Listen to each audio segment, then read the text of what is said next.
This program is proudly sponsored by Dove.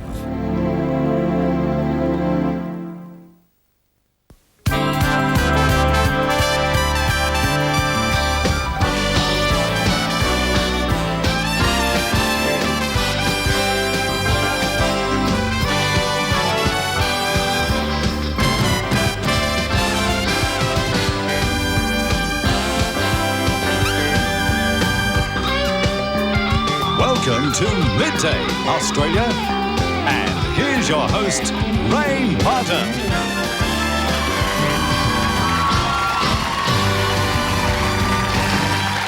Thanks very much indeed. Thank you.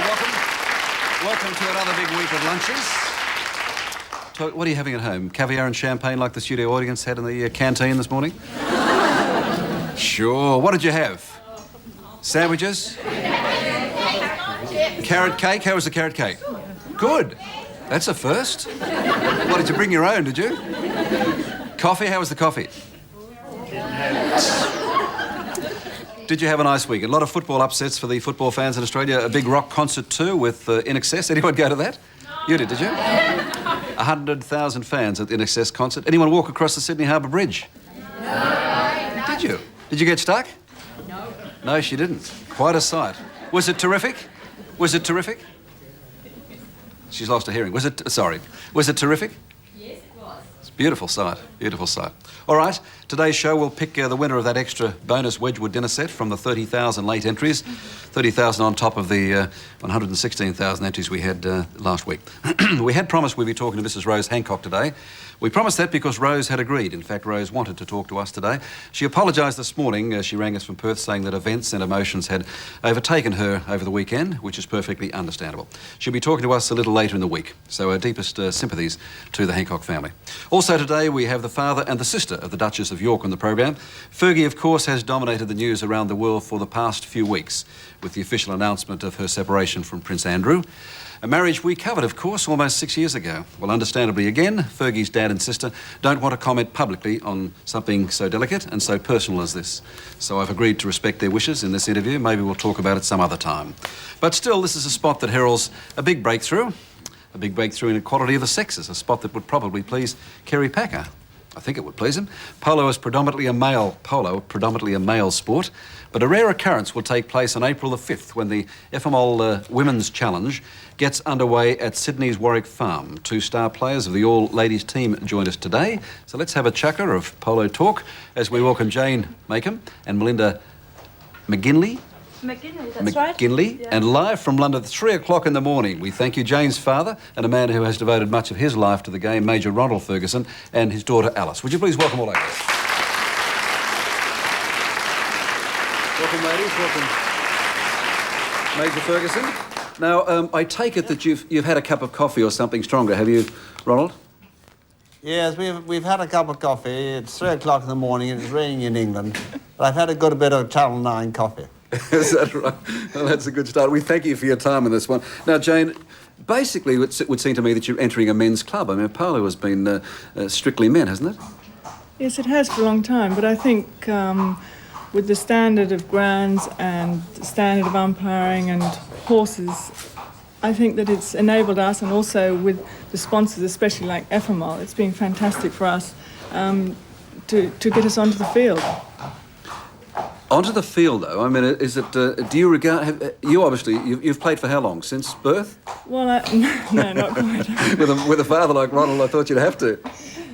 No, I wasn't born with a polo stick in my hand, not quite, but I first started in 1974. Actually, Dad's wasn't that keen on me playing at all, but I think it was just determination that made me carry on and pursue it. I think we probably should introduce your friend here at the moment too. He's snuck in not so quietly. This is Kalka. Kalka. Mm-hmm. Okay. He's all the way from Argentina, and he's a stallion. Aren't they all? Ronald, could you tell me why do the Argentinians dominate this sport, along with the Brits, of course, but I mean, how is it possible after all these years for one country to keep producing the best in the business? Well, basically they have an enormous number of horses to put on. They can play for about 11 months, maybe 12 months of the year, and it just seems that they have more natural ability than many of the other countries. And of course they have an enormous number of players as well. So not only can they discard a lot of the horses, because they just pull others in, there are a lot of players who are all striving to get to the top. And it has been, you know, they are at the top of the world, but there are so many good players throughout the rest of the world. I mean, there are a lot of good Australian players. But I must, Ray, if I might, I must congratulate Jane and Melinda for getting this team off the ground, especially getting FMOL as their sponsors. Because there's no more suitable sponsor for a ladies' team than FMOL, bearing in mind that polo is quite a expensive, plug, wasn't we all know. Yeah, I'm doing a commercial now. But I guess it's better than cigarettes. Some people would say it's much better than having a cigarette company support, sponsor a sporting event. Well, it is. I mean, polo is expensive, FMOL is expensive. It takes 2 years to grow 5,000 seeds for a 500 milligram capsule, so of course it's going to be expensive. It's great. All right. Now listen, are you happy about looking at that footage there? I mean, would you think that, Ronald, let me put you on the spot, as you've got your lovely 11-year-old daughter alongside you too, but can women play this sport as well as men? Yes, they can. They're not, I've always said, and I stand by what I've said, that I do not agree with ladies playing in high-go polo, in other words, polo at the top, in any country in the world. I've said that all along, and I still stand by it. But on the other hand, I'm all for the ladies playing in ladies' teams and also playing in low-go polo up to medium-go level. Well, I honestly don't believe, sorry, that women are strong enough to play in the high-go. There are exceptions to this rule, but if you take, people say, well, they ride in the Grand National, but the Grand National is not a body contact sport, which polo is. Melinda, but I'm right behind ladies. Melinda, are you going to sit there and let him say that? I find it quite interesting because he's our biggest supporter with the ladies polo. He established the match that we played in England last year, and it was the first ladies all international game that's ever been held. And he was a great supporter of the Aussies as well as all the girls that played. So I find it hard, yes. All right, but you're rated number 1 in Australia, I think. Well, I've got the highest handicap, yeah. Are you good enough to play against the men? Ray, can I come back to Melinda's comment? I agree with you, Melinda. I couldn't be more supportive of ladies polo teams and ladies playing a low goal and medium goal level, but I still stand by the fact that in high goal polo, in 22, 26, 30, whatever it might be, it really is too hard for the ladies, with the odd exception. But I think you're a great player, and you're absolutely superb on a horse. So is Jane. All right, Jane, I really stand by that. Jane, is your dad being patronising? I mean, given the fact that you can ride a horse as well as a man, is it a patronising male attitude? That's a hard one to answer. I don't think so. All right, well, Melinda, you don't think so? No, I don't I'm sure there are women out I there saying, hang on, he's wrong. No, I think women have to earn their stripes. So if someone gives you a compliment in polo, they mean it. Yeah. You just don't get it. I mean, the minute you go on a field, they start to judge you.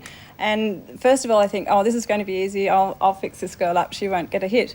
And as soon as you race past them with the ball, they say, well, that's the last time I'll let her do that. And that's the end of this sort of the conversation. But is it a physical contact sport, as Ronald suggested? Definitely. Yes, you have Absolutely. to. And if you wimped and carried on, obviously you wouldn't be very welcome out there. So you have to take the knocks and bruises just like the men do. The early history of the sport, though, had women playing it first, didn't it? Well, if you look in the history books, in the 16th century, it appears that it's nearly all women in the pictures, which is quite an interesting thing in early China. You just got softer, have we?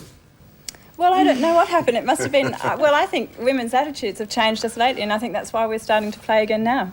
Ronald, did you have any qualms at all? For example, Alice, would you be happy about Alice playing polo? Yes, I would, when she got strong enough, and she can. She rides an awful lot now with pony club events and cross country and hunter trials. And no, I wouldn't have any qualms about her playing at all. My son Andrew, who's 13, unfortunately is very left-handed, and at the moment he hasn't taken to polo. I hope he will one day. No, I'd like Alice to play. Likewise, I mean, if you don't mind, I believe that Seamus and Aisha, my grandchildren, are watching this, and I know that Seamus one day would like to play. Whether Aisha will, I don't know. And Seamus, Aisha, I can't see you, but I gather you can see me, and Alice and I send you our very best love. Well, Alice, would you like to play polo? Do you think that you'd like to play, or is it too hard? I think I would, yes. You think you would, yes. All right. Well, did you have any qualms, though, at all with when Jane was growing up? Did you think, given the fact that you'd been dealing with men all the time, Ronald, that this delightful daughter of yours might get injured? I mean, it's a dangerous sport, to say the least. Oh, there's always a possibility you might get injured on the polo ground, but if you're going to go, you've got to go and give it your best go. As Melinda's just said, if you're out there, you've got to get stuck in like the rest of either the girls or the boys.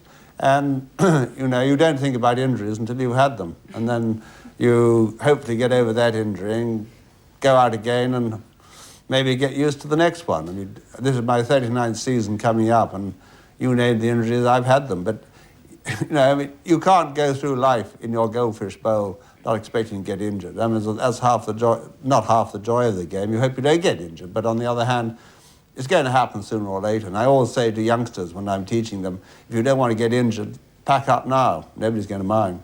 So when the world saw Prince Charles fall off, it wasn't because he's a bad player, it's just as part of the sport.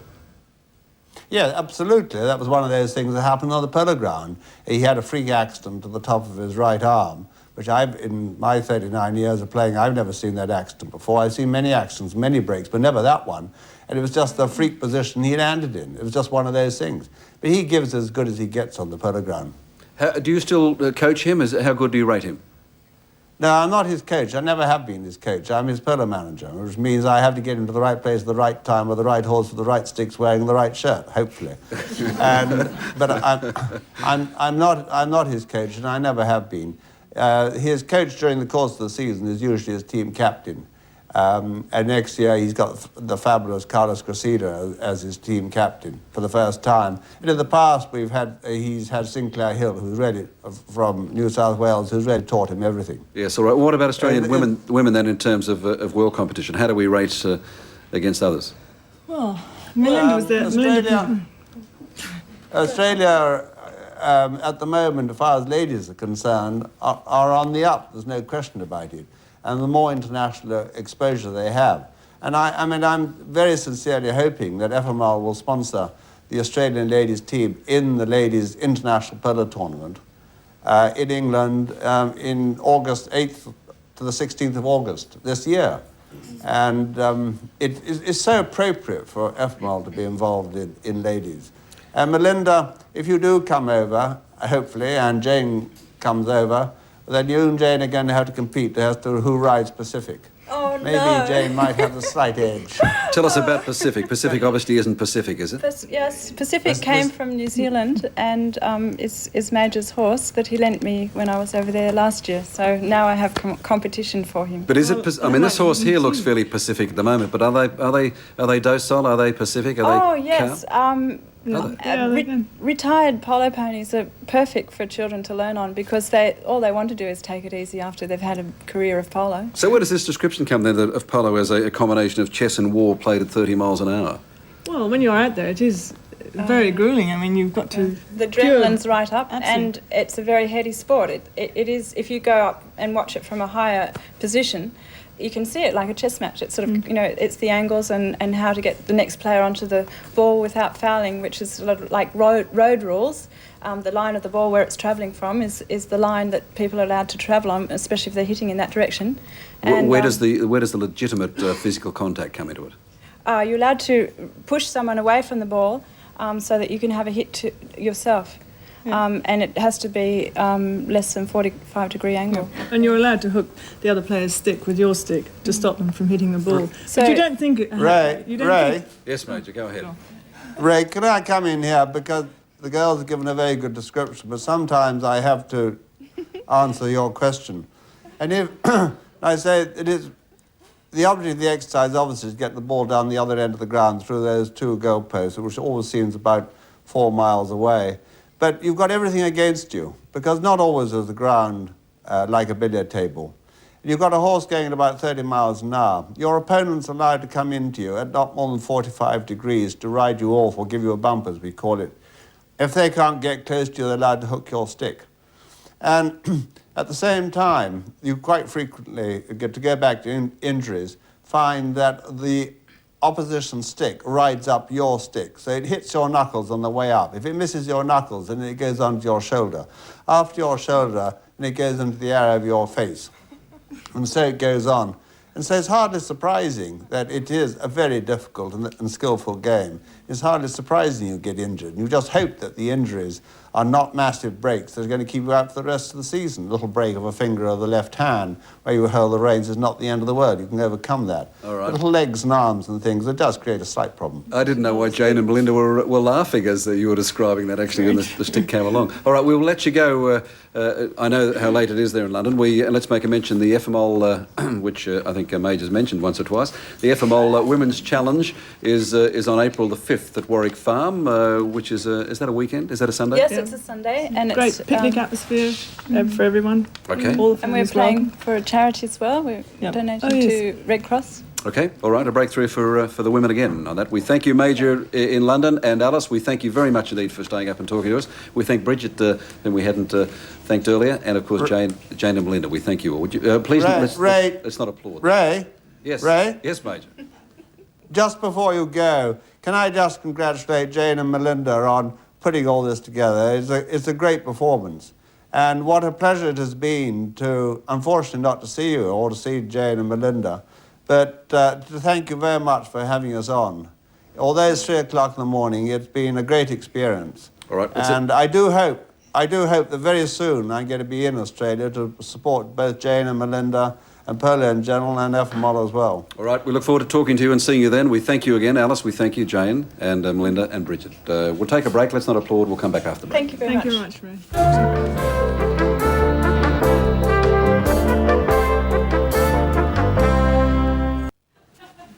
All right, let's have some terrific music now to the cacophony from the side.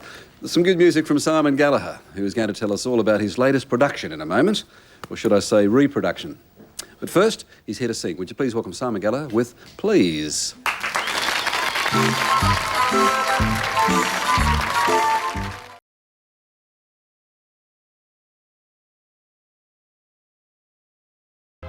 I could find a light in your charms every night, my whole life through.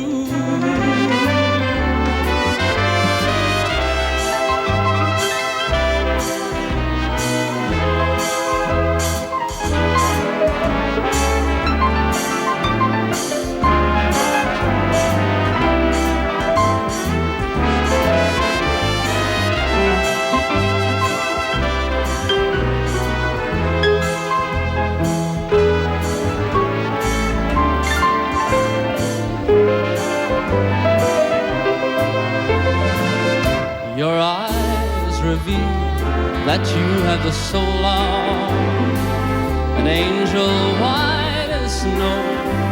How long must I play the role of a gloomy Romeo? Please say you're not intending to tease. Speed the happy ending and please tell me that you love me too. Tell me that you love me too.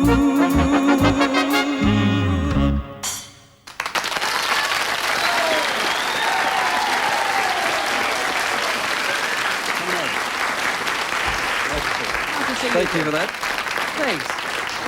Now, I would figure that Frank Ifield was the last one to have a hit in Australia with Please. Who had it originally? Bing Crosby, I think. 1928. I'm sorry you said that. I was going to ask Jeff and the band. I knew that they wouldn't know, you see. Uh-huh. Who had it between Bing Crosby and Frank Ifield, Jeff? Arthur Johnson in south of France. Arthur Johnson in the south. Which is Plaisir Sequel County, which is a lovely hit, yeah. What? All right, I do have it. Congratulations Thank on you. on the song and on the birth of your third baby, I suppose I should have been singing Making Whoopee today. Tyron, who was born just a couple of weeks ago. Yeah. Now, my understanding is that Lisa had a problem-free birth, but you had all the problems.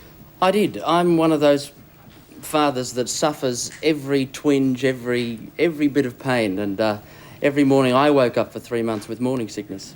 Is that right? Had you had it with Saxon and Gidget as well? Yes, actually, probably more in the first two. I'm getting to be a bit of an old hand at all of this now, so I wasn't quite as bad. But even during labour, for instance, because I was there for the birth, I, once again, every time the nurse said push, I pushed. So the next day, when Lisa's sitting up in her hospital bed, having a nice glass of wine and taking it easy, I walk in feeling like death, like I've just been hit by a truck, and I think I should have booked into the bed beside her. But you had the epidural and everything else, did you? I did, yes. Everything she didn't need? The gas. Anyone else suffer from those husbands with those problems? Similarly? Looks like they're not going to own up anyway. Oh, well. So, I mean, what, did you have sort of cravings for strange food? And... No, I didn't go that far, but it was obviously a great experience for both of us, and a very exciting time for each child. So you want to try and share as much as you can, but I'd wake up in the morning and Lisa would be saying, oh, I'm feeling a bit crook today, and I'd say, yes, I'm feeling terrible today. So she didn't get much sympathy. What do men worry about most then, do you think, during the pregnancy? Sex.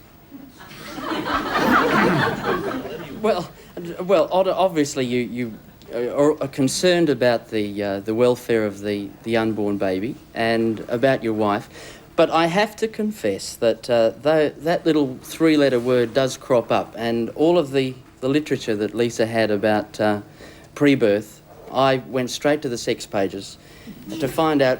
You want to ask those questions.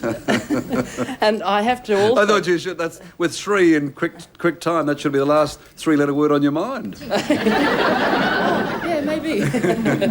But it is something that I think was spoiled a bit later on, because you're very concerned also about this little baby, and I didn't want to hurt the little thing, so it's one of those areas that is a bit sensitive, but... Yeah. All right, now Lisa's given us exclusive rights to show footage of Tyron's birth. Lucky Lisa. Now I understand you were a giant help there. You're a great help at the particular moment. I think we'll keep nice and discreet, but it's your third time. What are you wincing for? Well, you see, the doctor didn't turn up. The birth happened very quickly in the last stages, and my look was really a look of surprise, because as Tyron was coming out, the cord was around his neck, so there was no doctor at hand, and I was a little worried just for a couple of minutes there. Yes, indeed. But yes, indeed. All was fine, thank goodness. The other thing that you saw a bit of blood there, that's just a needle, because we have opposite blood groups, so they've got to give Lisa a shot, which they gave very quickly. Well, Lisa looked terrific. The brief glimpse we had there, under the circumstances, she looked terrific. As I say, I wasn't so sure about you, but no, you got to cut the umbilical cord this time. I did. I think the bonding with the new baby is very important. That's a lovely shot, isn't it?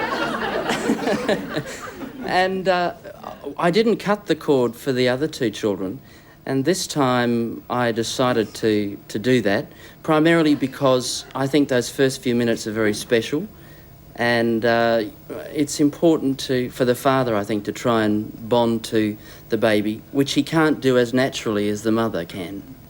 Do you feel left out on that one? Left out, I think, primarily after the baby is born. I think most dads would agree with this, that particularly if the baby's being breastfed, there's a lot as most are. There's a lot of time that the baby is spent with the mother. And I felt really left out, and I still do, to the extent that I've been asking Lisa to express milk so I can be part of this, because 4-hourly feeds, there's a lot of time in the day, and the bathing, as you see here as well, is another great experience. The whole thing is indescribable for someone that hasn't gone through it.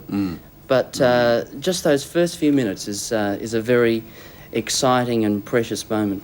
So that's 3 of 12. I understand you're going to have a dozen, are you? Oh, yeah, sure. Yeah. I said last time that 2 was it, but 3 is definitely it. Does that mean I have a black tongue, perhaps? 3 has to be it, because otherwise we have to get a Tarago. Like some of the mothers we had in our competition recently, who remember the ones with twins and triplets and multiple births and so on. They all had Taragos, I think, which is a great plug for Toyota. Thank you for that. Stay there with us for a moment, but thanks for showing us. We mentioned each of the 3 births, and people who watch the show and watch you over the years were obviously interested in and anxious to hear about the news. So thank you. Thank Lisa for letting us have a look at that. Lisa's very happy as long as she gets the tie. I'll give Lisa the tie.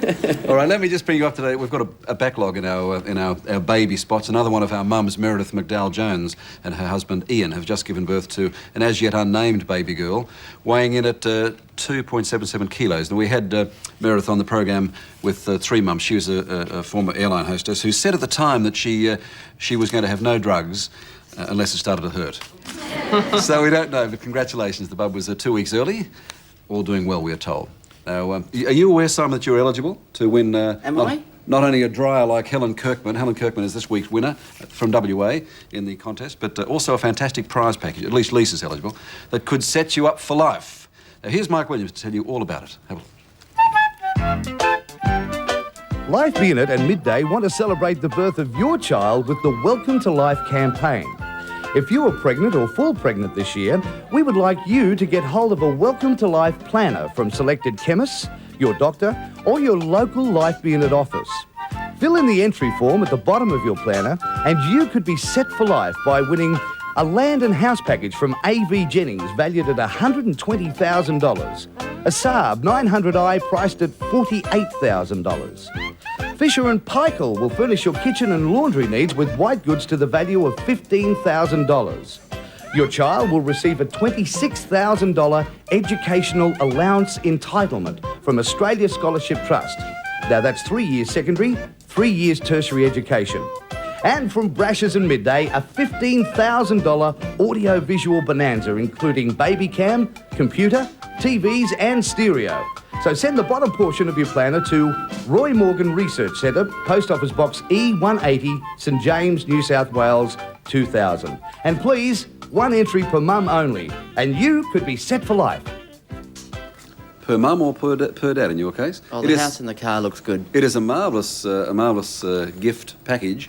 Nothing more sinister than the fact that obviously there are 250,000 babies will be born in Australia this year, and the Fit for Life organisation, which is non-profit, is anxious to find out more information about the way babies are born in Australia and what happens in that first in the lead up to birth. So there it is. If you have a daughter or someone involved in this who is giving birth this year or given birth, then like Simon, get involved in this. Terrific. Thank you, Simon. Would you please thank... It's a pleasure. Simon.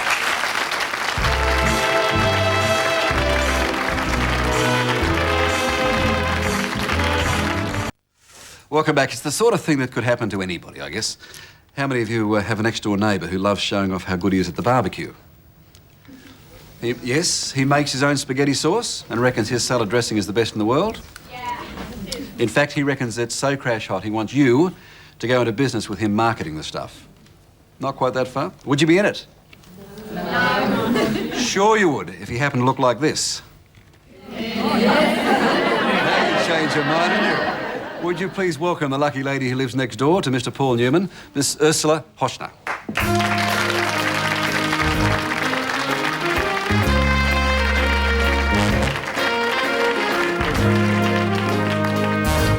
Did you hear how quickly they changed their mind? The boring bloke next door who talks about his sauce they couldn't care less about. Suddenly they saw Paul Newman's, gee, I don't know, uncontrollable, aren't they? Well, maybe if they would try the product, they probably would really love it. Besides Paul Newman, they would love both. Well, isn't that what he said in terms of marketing, that there was no need for promotion, that he said that they'll try it first because it's mine and then they'll buy it later because it's good? No, he would never be so vain. He would never say this. Who said that? He just says he thought he made the best salad dressing in the world. He was just proud of it. And when his children went to school, he filled up empty wine bottles. And his neighbors for Christmas, he gave salad dressing. And so that's how it all started. Salad dressing, no chocolates, here's some salad dressing, eh? But is he, I mean, I've eaten some of his barbecue stuff with the film we did some years back with him, but is he a natural cook or is it simply just specialising in barbecues? Oh, no. He has also popcorn. He's a connoisseur on popcorn. Right. And he also does we have a new product, is salsa and spaghetti sauce.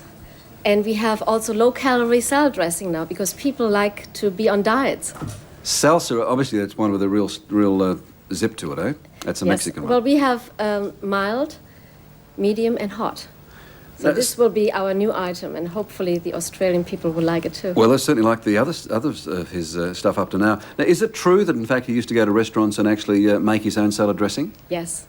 And sometimes to the embarrassment of everybody around, because here we go to a 3-star restaurant, and he asked for his oil and vinegar, and everybody looked in horrified eyes. How dare does he question our salad dressing, in a good restaurant? And then they had to all taste it, and they loved it. Now, is it true, again, I'm trying to sort out the myth from the legend in this thing, but is it true that the idea of the salad dressing began in his kitchen with your husband? No, actually, he always did his salad dressing by himself. Right. And then one day, they had to fill so many orders that my husband helped him out. So the two were in the basement and finally said, we have to get out of the basement onto the shelf. And at that time, we thought just a little bit around where we all live in Westport. In Connecticut? In Connecticut. Right. And then a supermarket wanted to buy our product. And he was horrified. He said, my fine salad dressing in the supermarket. And then, because it was so good, and all this money was rolling in, and he said, my God, this is embarrassing. I have to give it all to charity. So that's how it started, the whole idea about charity, because 100% of the profits we make goes to charity. All right, now it's $50 million turnover so far in less than 10 years. Yes. $50 million in salad dressing and popcorn and... Lemonade, which is his wife's... so Joanne's got on it as well, has yes, she? Yes, we get everybody involved. But and the charities range from cancer and leukemia to... Every illness. We gave, for instance, to AIDS before everybody knew about it 10 years ago. And we give to the arts, to the environment, and a lot of children's organizations. And we built our camp for cancer children, which is the most rewarding thing we did because we were all personally involved building it. I read as well, and the office for the whole operation was a pool room, wasn't it? Well, it was a little room. He said to me, you run this food company now. And I said, well, I don't know really anything about how to run a food company. And he said, well, I can trust you. And I said, I'll go out and buy some. Now, you're a trained chef. I'm sorry to interrupt you, but you're a... No, I worked for Time magazine as a researcher. All right, but you had done a French... A Cordon Bleu graduate. Okay. I like to eat. My husband likes to eat, so he made sure I was going to a cooking class. And I said, I'll go out and buy some regular furniture. And he said, why would you possibly want to have regular office furniture? It was the end of the summer, and he said, I'll send over my pool furniture. And I thought he was joking, and he arrived, the beach umbrella, the ping pong table, and it turned out to be the best board table because we have our conferences right on the ping pong table. The camp was built on the ping pong table. So he still sits under his beach umbrella, and we're now the office. That's a $65 million company, and we have all this silly office furniture around us. Is it true, again, that there's a slogan, he has a slogan on the wall behind his desk, or if he has a desk in there, that says, if we have this is the business strategy, if we have a plan, we're screwed? Yes. So there's no plan? No plan. But we are growing so tremendously that maybe soon we have to have more of a plan. Maybe. That could be the death of it, couldn't it? Right. But and now, did he actually go when you got the spaghetti sauce, for example? Was that one that he had for some years, or did he add to that? No, I was in the kitchen, and because I have my own garden and vegetables and so on, and he walked in and he asked me what I was doing, and he tasted it and he said, well, I think it needs a little bit more of this and that, and he put it together. So it's a little bit of a combination, the two of us, but it's mainly his. He put the perfect touch to it. And then he said, it's so good, we have to bring this out on the market and share it with everybody again. All right, so $50 million turnover, how much has been ploughed back into charities and other good works? 50 million. Oh, 50 million? We have given to charity. Oh, okay. I thought the cost of actually producing all that sort of stuff. All right, 50 million. million. No, 50 million we have donated to various charities. And the profits are distributed within the country in which they're made? Yes, and that's why I'm here. Which brings us to Australia, which brings us to Kylie. Kylie, would you please come and join us? Kylie's over here. She's going to accept a cheque on behalf of the Newman Fund, I think. How are you? Nice to meet you. Thank you. All right, now you were and I say were a leukemia sufferer.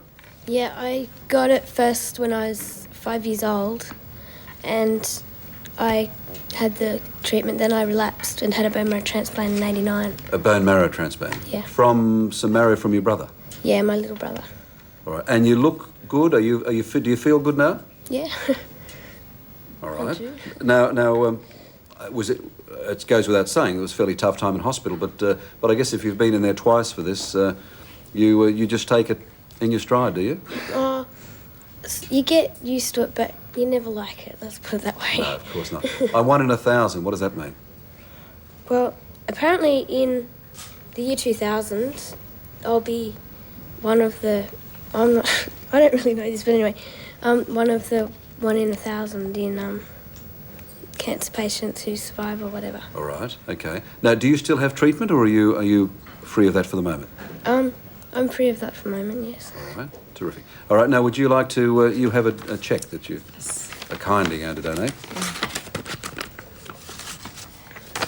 This is from Paul Newman. From Paul Newman to the tune of 25. To the children. $25,000. $25,000. Yes.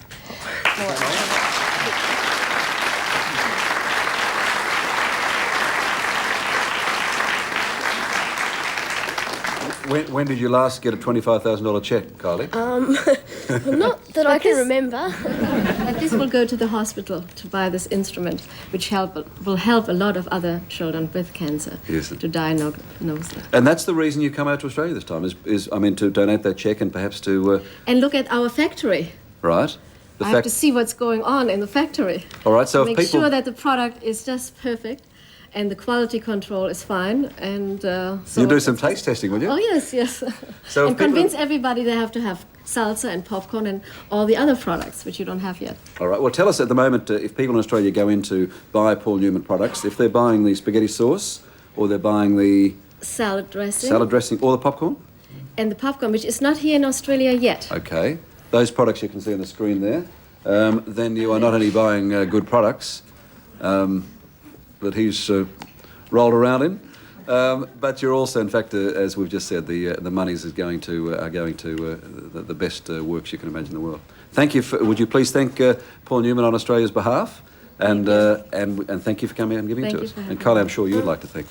Yeah. I've just got this book that my mum wrote and a friend, and I illustrated it, and I'd like to give it to you for your daughter. For my daughter? Thank you. The book is called Ribbons for Her Hair, which is the story, I guess, in a sense, your story? Yeah, it's sort of a bit like of what happened to me, but okay. with different characters. I take it with pride. Thank you for giving that to me. And thank you again for coming out. Charity auction, I'm being told, is Westfield East Gardens next Saturday, April the 4th. It's Children's Leukemia Awareness Week coming up. So there is a charity auction at Westfield East Gardens next Saturday, April the 4th, which we'd encourage you to go on to. Thank you again. Thanks for seeing us. And Kylie, thank you. Would you please thank us?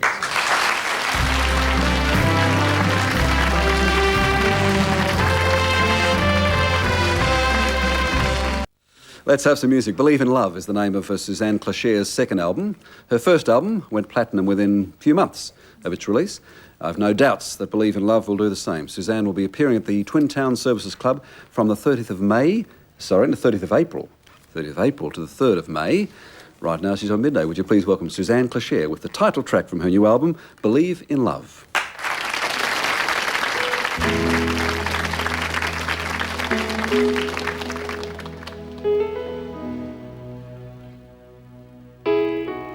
Love those new and wishful years, romantic hopes and lovers' dreams, sentimental songs with happy endings. Do you remember? I love the thought of days to come. Our lives had only just begun. We were never apart, 'cause in my heart I always knew I believed in love, and I believed in you.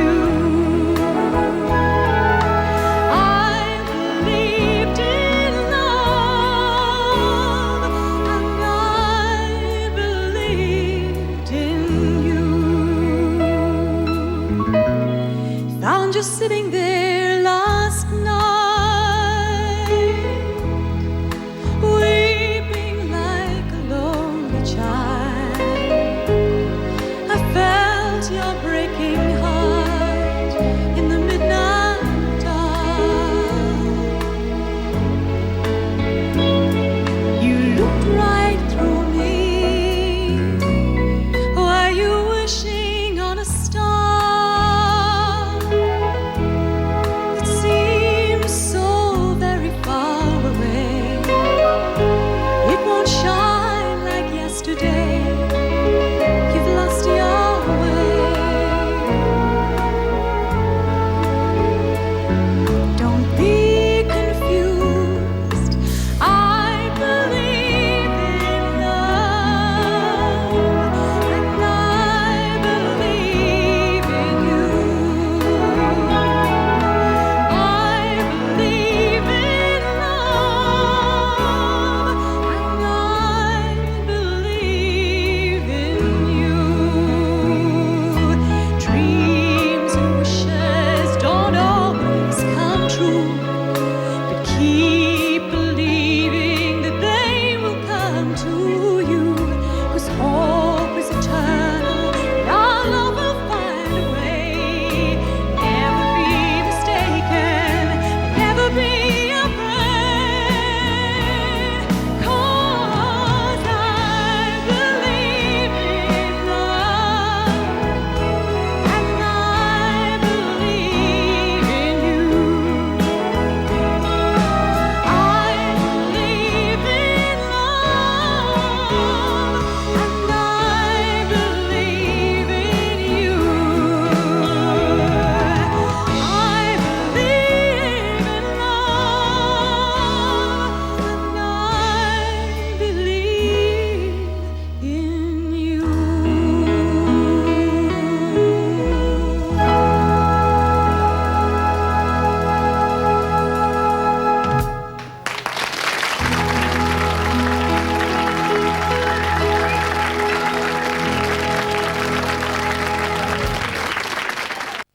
Welcome back. Well, our debate today, an issue that's been debated right around the country. How much is your child's life worth? If a simple man-made structure, such as a pool fence, can save it, is there any argument not to have one? Believe me, if I had the choice between a fence and my grandson back, I'd take my grandson. No matter how ugly it looked. Because if you can't afford a fence, then you can't afford a pool. Because you can't afford a funeral. Well, despite the emotions, the issue isn't that clear-cut. While the pool fencing lobby say that drownings are the biggest killer of toddlers, and they have statistics to prove it, the objectors say that fencing isn't the answer, and they have their own set of figures. So while we all argue the toss about it, another 3 toddlers have drowned in New South Wales alone in the past couple of weeks. Isn't it about time that the responsible adults took charge of the young and the innocent? Rob, is it about time? The deaths in the pools don't surprise me. In Australia, about 1 toddler per week drowns in a backyard pool. And in Brisbane, where we've been studying the situation very closely for some 15 years, we find that backyard pools are the single greatest threat to life for a child between 1 and 3 years, more so than motor vehicle passenger deaths or leukemia or meningitis or anything like that. So it's a number 1 public health issue problem wherever there's a large percentage of pools in the community. All right, well, let's welcome our guest then. Dr. Rob Pitt, whom you've just heard of, is from Queensland at the Mater Hospital there, who's a paediatrician. Laurie Lawrence is the super coach and a friend of ours, and we welcome you from Brisbane. Thanks, Ryan. And we also have here Professor Ron Goldman from the Gold Coast, who's a behavioural scientist, and from Sydney, Judy Parkinson. Will you please thank her? Welcome our guest.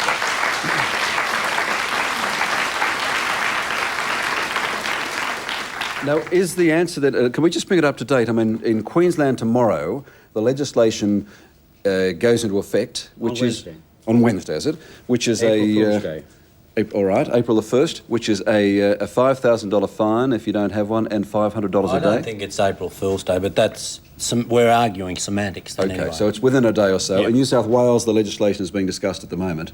And is it all about isolation fences? The fences around the pool? Is that the answer? Water safety in pools is much more than that.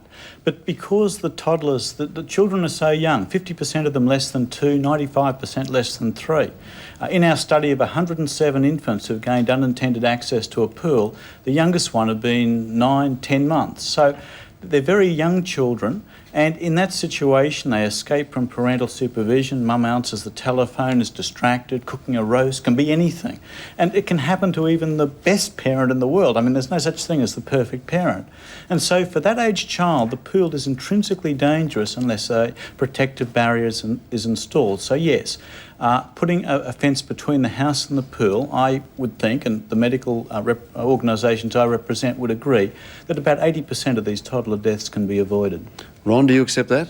No, and 3 other professors of international distinction who are behavioural scientists, mathematicians, statisticians, think that Dr. Pitt's work is extremely good in the hospital, in accidents and resuscitation, but we think he's a lousy researcher. His figures are shonky. And when you look at examine some of the facts, and let me give you 1 or 2 simple facts. The coroner's report, which came out only 2 days ago, direct from Sydney to me, showed that there were 8 toddler drownings in New South Wales. It's now 9 because there was 1 last night at 6:15. And out of those 9, 7 occurred within the isolation pools fencing, which is what the present 2 governments of New South Wales and Queensland want to enforce upon a very unwilling pool owner population, that 6 or 7 out of the 9 took place within these so-called safety fences, and we are calling them killer fences. They actually... All the predictions are from New Zealand, where the law has been in place since 1987, shows that toddler drownings have doubled from 12 to 24 at the present time. Professor Goldman is misrepresenting the facts. The immersions that have occurred in New South Wales over recent days have been in fences that were defective, panels missing or gates off them, including the one yesterday. And That's when not you, right. when That you, is not true. The best authority we says that fence was a perimeter fence. And this is the tactic of the anti-fencing group. No. It is misrepresentation. It's not only unethical, but it's very dangerous. I mean, they're putting forward false facts and children are dying. What do you mean by killer fence before I let Laurie A killer loose? fence is where you have a perfectly functioning gate, and according to Australian standards, that Dr. Pitt wants and Laurie wants. Now, if somebody keeps the gate open with a brick or puts a towel over it so that it doesn't latch properly, that in Dr. Pitt's figures are not counted because it's not a fully functioning isolation fence. Now, that, in my view, is dishonest because it is shonky statistics, and it doesn't show that when you have these fences, what happens is large numbers of people who paid $4,000 or $5,000 for this so-called safety fence, they can relax a little bit more and they don't observe their children. So you're saying a false sense of security? Ray, Yes. honest, Okay, come on, Laurie. honest, fair income. Look, you can say his figures are shonky, say what you like, but this is the cold, hard facts. If a gate is left open or propped open, kids are going to get in. And certainly, kids are going to be drowned. But you've got to have some barrier. And what you're not taking into your figures are the fact that how many kids does it save having a fence up? You're saying it drowns 3 or 4 who wander in, but having the barrier there, how many does it save? We can't get those figures, that's impossible to get. But a barrier that can stop a kid from getting in, even if it's only 2 minutes, 3 minutes, even if it's only 30 seconds, it could be enough to save some kids' lives. Let me just We're not ask... talking about economics. We're not talking about economics. We're talking about saving Let's get a word kids' from lives. Judy. You're a mum? That's right. Children grown up? Yes. Did you have a fence around your pool? Not an isolation fence. Did you have a fence? We had a fence to You had keep a out fence. unauthorised entry, which is what I believe in. That's on the property, you mean? That's as against right. the Yes. Perimeter fence. A perimeter fence, Right. a three-sided fence. We had direct access from the house to the pool, and I think this is absolutely necessary because you have immediate supervision of your children. You could see exactly what's happening. If there is a problem within the pool area, you can get into the pool area quickly. That's you don't have stupidity. delays. Excuse me, I'll let you speak. Well, you can, but that's absolute stupidity. In answer to what you said, we're talking now about 9 children who have drowned in this last financial year, starting July the 1st. And there's 9, more. and 7 of those were in isolation fence. That you want. That is not true. And they were fully that is absolutely functioning true. isolation It isn't. The fences. coroner's report says so. No, it doesn't. I've just had the facts on it. It doesn't. Absolutely official. I have got it on the highest authority that you are What's incorrect. the highest authority? And you see, I sit here, I'm representing about 15 professional groups. You're a voice in the wilderness. You've got 1 or 2 cronies who speak up for you.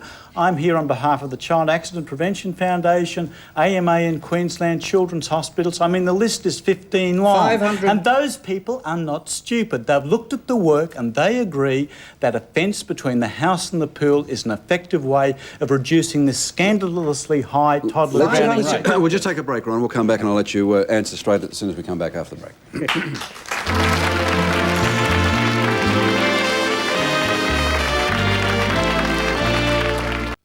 Welcome back. We're talking about whether or not one should fence the family pool. With us from Queensland, Laurie Lawrence, Dr. Rob Pitt, and the anti-pool fence lobby, I guess, is Judy, and Ron Goldman. You'd like to reply to what? Yes, Robert Pitt just accused me of being a sole voice in the wilderness with a few cronies. There are 27,000 supporters and members of the pool anti-pool fencing organisation in Queensland, a similar number in New South Wales. There's an organisation in Western Australia. There are several scientists who have taken the trouble to make independent assessments. There are 2 professors in Sydney, 1 in Melbourne and 1 in Queensland, all of whom say that Robert Pitt is a lousy researcher and his results are shonky because he does Ron, not allow... What research have you done? Have you done any original research? Have you published a single paper?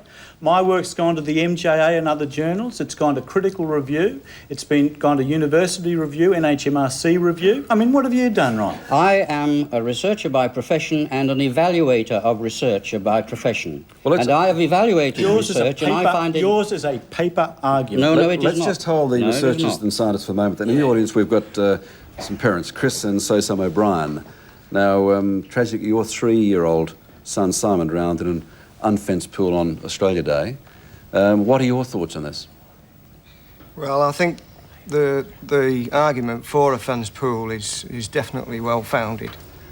There were 6 adults around the pool around the house at the time that my son drowned, and it just took 5 minutes when people's were distracted all by the same thing for my son to find his way into the pool, and he didn't drown immediately, but he died later in hospital because they couldn't ventilate him properly. Chris, would it have helped if there had been a fence around the pool if the adults were there anyway? No, I think a physical barrier was the thing that was needed in that case. If there had been a physical barrier, just in the few minutes that everybody was distracted, then I'm sure that wouldn't have happened. All right. Can I ask you two gentlemen, in this case, we all appreciate and understand the horror and the tragedy of that one. What about families who are opposing the legislation, who have grown-up children, who don't have no children at all, who don't want or can't afford $4,000 or $5,000? Should we have a law that makes it mandatory that they put a fence around the pool even though there are no children? Well, we studied this situation. We found that 60% of families who have a pool but no children are visited by toddlers within the 6 months we did the study. I mean, pools are put in to attract children. Basically, that's why you do it. So just because you haven't got children of your own doesn't mean that you won't be inviting children onto the property. And the other thing is, it's so difficult to fence a pool properly unless you get the fence in when the pool's built. Now, even if the first owner of the house hasn't got children, they're going to sell to somebody who has got children. Each house turns over 5 or 7 times in its lifetime. You only get one bite of the cherry putting a proper pool fence in. It should go in originally so that it's there for the lifetime of the house. Laurie, what about those who say that from a civil liberties point of view, that again, families like this who don't have children and others, do we need more laws with where people can, inspectors can come around and check on us? I don't know about that. And I'm not a researcher, I don't know the statistics of this and that. All I know is I want to save kids' lives. From a humanitarian point of view, I'm running a program, Operation Waterwise, which is about saving kids' lives because of the numbers. And in it I emphasise 4 things, because I think we should do anything that'll save a kid's life. Anything. Young kids, they can't legislate for themselves, and we've got people out there to legislate. So that's why I believe teach your kid to swim, supervise your children, and no parent can supervise their child 24 hours a day, but let's emphasise the supervision side. Fence your pools, because I really believe a physical barrier can slow them down, can stop them. And they're talking about climbing a fence in 10 seconds and all this. The modern fence, they won't climb it in that period of time. Scientific research has shown they can. When was that done, Doctor? That was done in 1978 at the University of Queensland. 1992, you clown. 1992. And it's been done since, excuse me, it's been done 1992. It's been done. Excuse me, it's been done since on Channel 10. It's been done on Channel 10 last year. Last year it was repeated on Channel 10 in view of millions of viewers. On the Channel 10 News.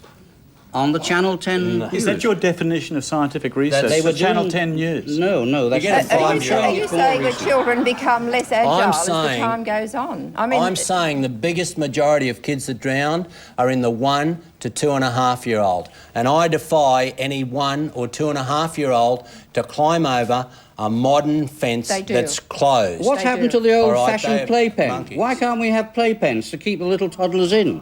Could I just ask... What's happened to that? I mean, it was effective in our day. And we had no drownings in our family. No, but there were no pools then. The modern society... Of course there were. The modern society is pool society. It's in the backyard where young kids are growing up. Laurie, we have to protect them, right? Let me ask Judy. And you have to do whatever... I'm sorry, it's your show. Judy, is your opposition the fact that that you now have children grown up and you don't think that people should have the cost of pool fences if they're not necessary, or is it the fact they're not useless? Not at all, Ray. My objection is when we first objected, I suppose we were looking at an infringement on our civil liberties. We thought that this was the government coming in, playing Big Brother, telling us, having the arrogance to tell us that we were not able to look after our own children in our own backyards. But when we took it a step further and we started then looking into the statistics, and we went right back to 1981, we found that every single case of drownings with these toddler children happened when they were alone. In other words, they were unsupervised, and there was no doubt about it that was the number one problem. So you're saying you get a false sense of security that fences give it. How do you answer that one then, briefly? Laurie, what did you... What do I say? Yeah, it gives parents a false sense of security, like the parents yesterday, perhaps. We don't have all the facts on that, but parents tend to think Dad's looking after them. There's a pool anyway, a pool fence anyway. Sure, but I'm saying that no parent can watch their kids 24 hours a day, and I don't believe that it does give a parent a false sense of security. You turn the stove on and the hot water's there. That doesn't mean, you're not aware of the danger that's there. You're always aware of the danger. The pool is like a loaded gun. I'm saying the fence is a safety catch. It's a safety catch was for the it gun. at the review committee of the Parliament of the New South Wales, which is the only government that so far has had the sense to set up a special committee, there was a unanimous verdict, unanimous, of every member of that committee making recommendations to the New South Wales Parliament. It showed that they were suspicious of isolation fences, and they found them less successful and less useful than three-sided fences, perimeters around the house. I don't want to get total distortion. I've read Professor Berry's report. I don't want to get caught up in the bureaucracy. There was only one person on that committee. He was the independent analyst who was commissioned to handle the statistics. Professor Senator was another one who corroborated every one of Professor Philip Blaze. Let's not get caught up in the bureaucracy of whether it's going to happen or not. What we're here about is trying to save kids' lives. Exactly. Not the economic side of it. Here. Not the economic side of it. That's right. Not some cock up figures that you want. But you're not the We're only not swimming cocking up instructor. figures. I know I'm not the only Most swimming instructor. I never said I did. Most swimming instructors And are I don't against guarantee any isolation kid that I fencing. take into my swim school that I can save their lives, because you can't do it just on swimming There's alone. no guarantees at all. We You've have got to to leave do it there, everything, gentlemen, and Judy. you need everything. Right, we're talking about saving kids' lives. And Laurie so Lawrence, we. we thank you. Dr. So Rob we. I Pitt, don't we think thank so. you. I Lisa honestly Goldman don't and Judy think so. Parkinson, will you please These thank our are guests? killer fencing.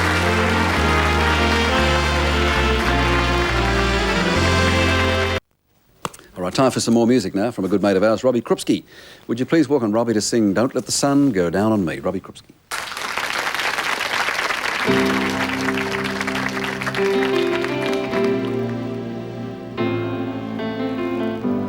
I can lie. No more of your darkness.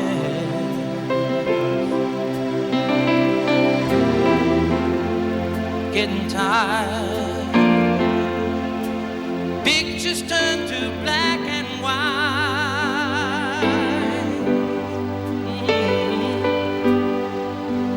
Getting tired. And time stands still before me.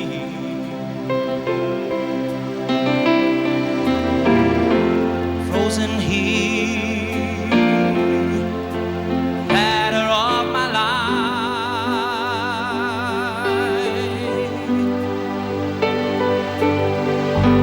Too late to save myself from falling.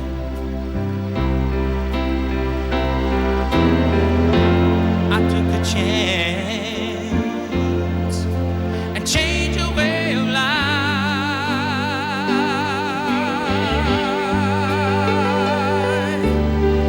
but you misread the meeting when I met you.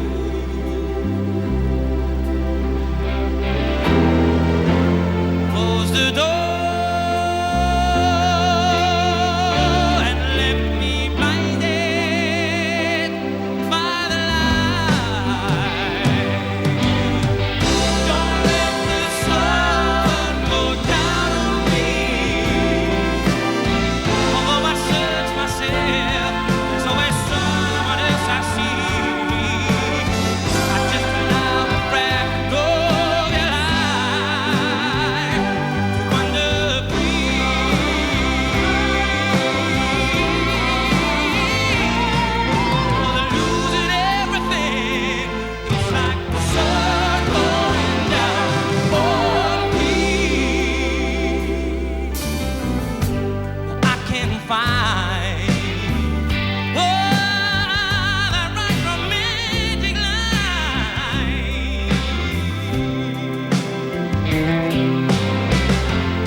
Running away, Timmy. There we go.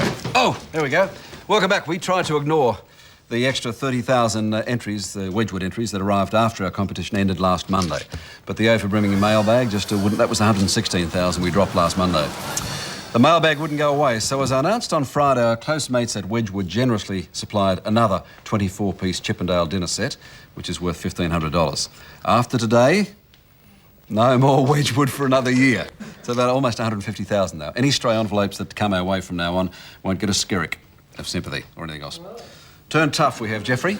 Certainly have. Now on to the winner here. Here we go. So we've got another 30,000 envelopes in here, roughly. I can't have. Here we go. Would you let the lady from Adelaide, would you come and do it? Just so I'm not responsible. Lady from Adelaide is visiting. You can How is pick your one. sister, Ray? Mrs. M. Lawson from Gladesville, New In New South South Wales. Whoa!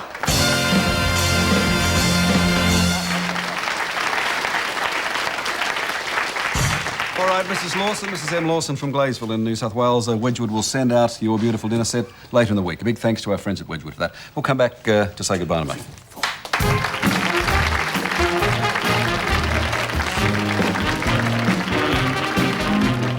That's it for another day. The pool fencing debate sort of spilled over, so we had to push Peter Howard and all his. He had some great pasta for you, I've got to tell you. And were you feeling hungry? Yes. They had some terrific wine for Jeff. We'll have to do that. We'll do it later in the week. He's a mate of ours. Janet from Adelaide, thank you for selecting that lady in the Wedgwood competition. Very nice of that. On the show tomorrow, we'll go live to the Oscars for the very latest on that, of course, being covered by Channel 9 tomorrow night. Also, we'll have Fred Hollows here with John Laws. They're going to read some great Aussie poetry for you. They've got out some Aussie poetry. And speaking of Aussie poets, Slim Dusty is going to be here to sing, along with lots more. Thank you for being with us. We'll see you for lunch tomorrow at 12 o'clock. Bye-bye. We choose to fly Singapore Airlines, and our guests prefer to stay at the Hotel Nico, Sydney.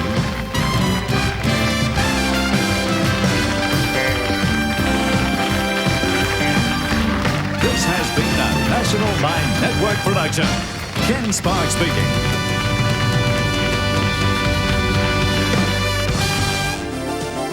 This program was proudly sponsored by Dove.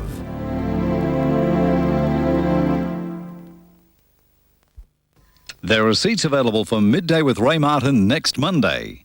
If you're over 16, phone 958 9999 during office hours and join the studio audience.